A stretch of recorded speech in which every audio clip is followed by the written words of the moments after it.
Radio Karoual, le journal, présentation Fatmata Diko. À la une de ce Midi Info, l'ONG Vétérinaires sans frontières a distribué des kits alimentaires à Dori. La semaine de salubrité bat son plein dans la ville de Dori. La 32e édition de lutte a pris fin et le roi et la reine des arènes sont connus. Chers auditeurs, ce sont les grands titres de ce Midi Info sur la radio Karoual. Bonjour et bienvenue à votre session d'information de ce Midi Info.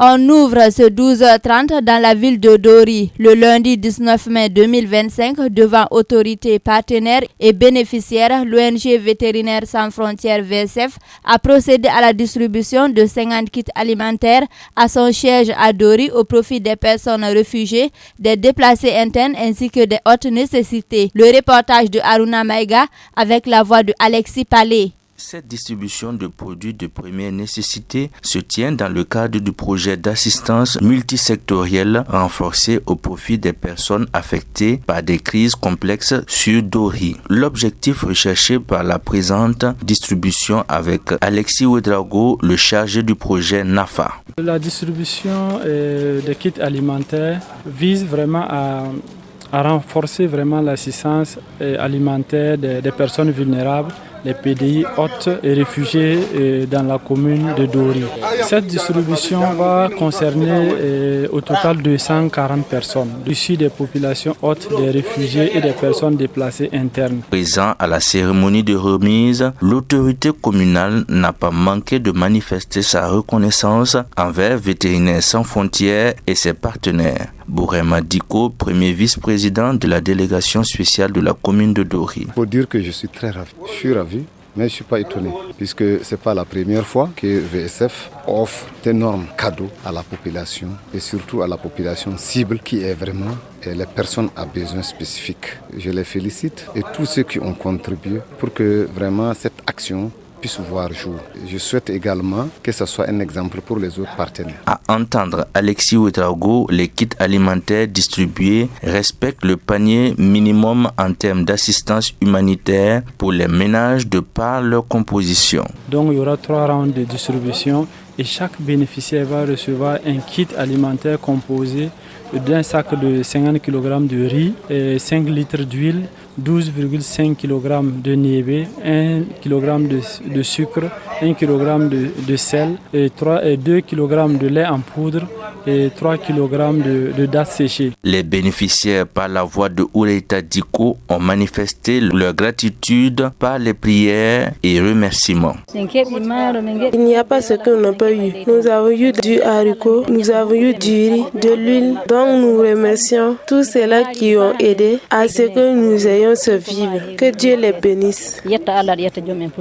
Notons que le projet d'assistance multisectorielle renforcé au profit des personnes affectées par des crises complexes sur Dori, NAFA est financé par le Fonds humanitaire régional de l'Afrique de l'Ouest et du centre FRAOC et mis en œuvre par Vétérinaires sans frontières et son partenaire local Éveil Club pour le développement ECLUD. Parlons à présent de la semaine de salubrité. En effet, le gouverneur du Sahel a lancé la première édition de la semaine Dori Ville Propre hier lundi devant la mairie. L'initiative venant du président de la délégation spéciale de Dori va s'étendre toute la semaine du lundi 19 au samedi 24 mai 2025. Plusieurs structures prennent part à cette semaine de salubrité. La veille citoyenne du Sénat, l'initiative présidentielle, le 41e régiment d'infanterie commando et des associations de veille environnementale. Des détails avec Cheikh Yannick Somé. C'est sous le thème pour une ville de Dori propre, la mairie de Dori, la veille citoyenne, la population civile et FDS VDP en action que se tient cette semaine de salubrité. Selon le président de la délégation spéciale de Dori, Ayongo Atiana, cette idée vient d'une sensibilisation. Il faut dire que l'idée est venue suite à une petite sensibilisation de 5 minutes que j'ai effectuée auprès des riverains de la ville. Et à l'issue de cette sensibilisation, la semaine qui a suivi, j'ai remarqué que toute la jeunesse s'est mobilisée et les gens ont commencé à curer devant chez eux. Et nous avons pris l'engagement de procéder automatiquement à l'enlèvement des ordures qui seront curées afin que ça ne reste pas sur place. Après cette sensibilisation, plusieurs structures l'ont approché, dit-il, pour une semaine de salubrité. Et de cette initiative, la collaboration entre les populations civiles et les forces de défense et de sécurité pourrait se renforcer, selon le gouverneur du Sahel, Abdul Karim Zongo. L'objectif en fait que nous nous sommes fixés, donc je dirais que c'est un objectif en fait atteint. Donc atteint pourquoi? À travers en fait cette semaine, nous allons voir un brassage entre en fait les FDS, VDP et les populations. Ça c'est déjà très très important, parce que le contexte dans lequel nous sommes, il faut des actes pareils pour que les FDS et les communautés en fait se mettent ensemble. Donc ça va susciter de la confiance. En plus de cet objectif visé à cette semaine d'Oriville propre, Ayongo Atiana ajoute un autre. Vous voyez que bientôt nous allons entrer dans la période hivernale. Ça va nous permettre de déboucher les caniveaux et de permettre que l'eau puisse ruisseler jusqu'à la mare. Et ça permet en même temps du coup d'éviter la stagnation des eaux, ce qui est source de prolifération des moustiques. Partenaire de la mairie pour cette initiative, l'association de la veille citoyenne d'Issenou compte jouer plusieurs rôles, selon son porte-parole Abdraman Diko. En tant que veille citoyenne, nous avons le rôle que nous devons jouer, c'est d'abord le rassemblement. FDS, population civile et administrateurs. C'est pour encore renforcer la cohésion sociale entre FDS, VDP et puis administrateurs et population civile. Et la veille citoyenne ne discute pas avec quelqu'un au niveau de Dori. Nous allons mobiliser parce que les gens y trouvent leur intérêt dedans. Qui parle de propriété parle de sa santé. La semaine d'Oriville propre se tient jusqu'au samedi 24 mai 2025. Le programme de curage et de nettoyage se fera selon un programme défini par les autorités municipales. Et chaque jour, un axe sera abordé. À présent, cap sur la capitale politique burkinabé dans cette édition. Le président du Faso, le capitaine Ibrahim Traoré, a accordé hier lundi, en fin de matinée, une audience à une délégation de panafricanistes présents à Ouagadougou dans le cadre de l'inauguration du mausolée Thomas Sankara et ses 12 compagnons. L'essentiel de cette actualité avec Mamoudou Diallo. Venus d'Afrique du Sud, du Ghana, du Congo, de la Côte d'Ivoire, du Tchad, du Niger, du Mali et d'Europe, des hommes de culture et des leaders d'opinion expriment leur encouragement et leur remerciement au capitaine Ibrahim Traoré. Pour le porte-parole des panafricanistes, cette visite est une reconnaissance envers le capitaine Ibrahim Traoré pour les actions entreprises à travers la construction du mausolée Thomas Sankara, le père de la Révolution. Professeur Mahamadou Koulibaly. Nous sommes venus ce matin dire merci au président du Faso et l'encourager. Donc deux objectifs pour cette rencontre. Lui dire merci pourquoi?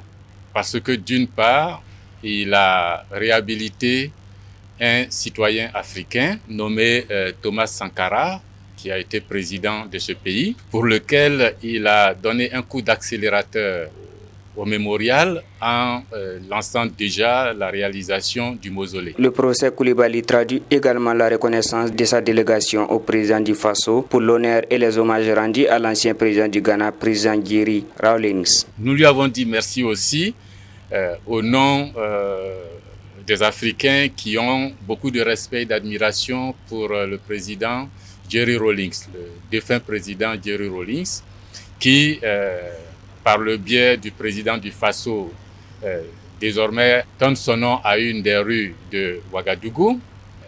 Et la famille de Rawlings, ses enfants et tous ses amis étaient là. Les panafricanistes ont réaffirmé leur disponibilité à mener la lutte aux côtés du président du Faso et de ses homologues de la Confédération des États du Sahel. Nous sommes venus l'encourager à transmettre ce message-là aux autres pays, aux autres chefs d'État de l'AES et surtout de leur dire qu'ils ne sont pas seuls. Nous ne resterons pas indifférents par rapport à toutes les menaces qui pèsent sur ce que nous croyons être une révolution dans les pays de l'AES.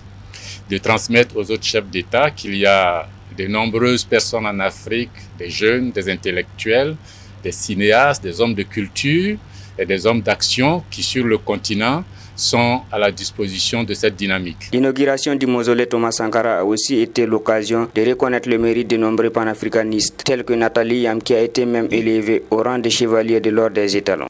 Toujours à Ouagadougou, le 19 mai 2025, le ministre des Affaires étrangères, de la coopération régionale et des Burkinabés de l'extérieur, ainsi que les ministres de la Défense et des anciens combattants de l'économie et de l'action humanitaire, ont eu le 19 mai un dialogue direct avec l'ensemble des chefs des missions diplomatiques, des postes consulaires, ainsi que les organisations internationales et interafricaines accréditées au Burkina Faso. L'objectif était de donner la bonne information sur la situation nationale. Le compte-rendu de cette entrevue avec Ismaël Konfé. Présidé par le ministre d'État, ministre de la Défense et des anciens combattants, Célestin Semporé, cet échange visait à donner des informations justes et réelles aux partenaires diplomatiques. En effet, selon le ministre en charge des Affaires étrangères Karamoko Jean-Marie Traoré, le Burkina Faso, le Mali, le Niger sont victimes d'une pollution médiatique sur certains sujets. Dans ce contexte,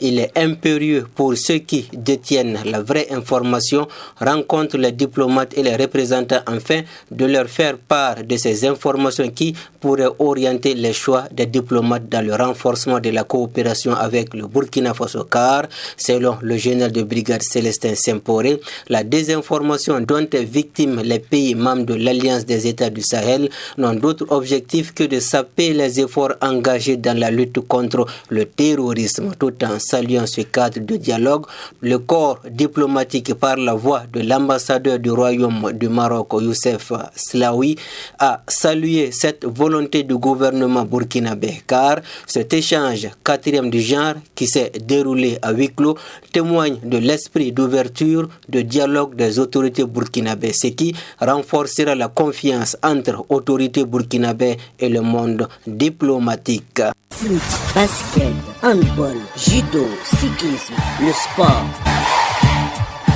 On referme cette édition par un mot de sport. La 32e édition du championnat national de lutte a connu son apothéose le dimanche 18 mai 2025 à l'hippodrome de Noncé avec le sacré de Kevin Mosé chez les hommes et de Rianata Diallo chez les dames. 130 lutteurs de 4 zones ont pris part à cette 32e édition qui s'est tenue du 14 au 18 mai 2025. Les détails avec Amadou Ly. Kevin Mosé et Rianata Diallo ont détrôné Karim Banzogo et Emile Tassambedo de leur titre de champion national de lutte à la faveur de la finale de la 32e édition du championnat de cette discipline. Pendant 5 jours, 130 lutteurs représentant une trentaine de clubs venus de toutes les contrées du pays ont livré des combats empreints de bravoure, de discipline et de respect. Les différentes catégories seniors, juniors, filles et garçons ont montré l'étendue de leur talent et leur attachement à cette discipline. C'est finalement Kevin Mosé et Rianata Diallo, le roi et reine des arènes. Ils ont réussi chacun un trophée, une enveloppe financière et des gazettes. Pour le président de la Fédération burkinabé de lutte, le lieutenant de police Ousseini Kabré, cette édition s'est démarquée des précédentes par les innovations majeures. Ces innovations sont le fruit du travail collectif, d'une vision partagée et d'un engagement sans relâche pour faire évoluer la lutte vers plus de professionnalisme, d'intégrité et de reconnaissance, a fait savoir Maître Kabré. Il a de ce fait témoigné sa gratitude au ministre des Sports, aux partenaires, aux forces de défense et de sécurité ainsi qu'aux médias qui ont accompagné cette édition. Radio Karoual, le journal, présentation Fatmata Diko. Chers auditeurs, c'est la fin de ce Midi Info sur la radio Karoual. Merci à tous de l'avoir suivi. Amadou Diko était à la manipulation technique. Ismaël Konfé vous retrouve en version Fulfulde dans quelques secondes. Cependant, restez sur cette fréquence pour plus de programmes.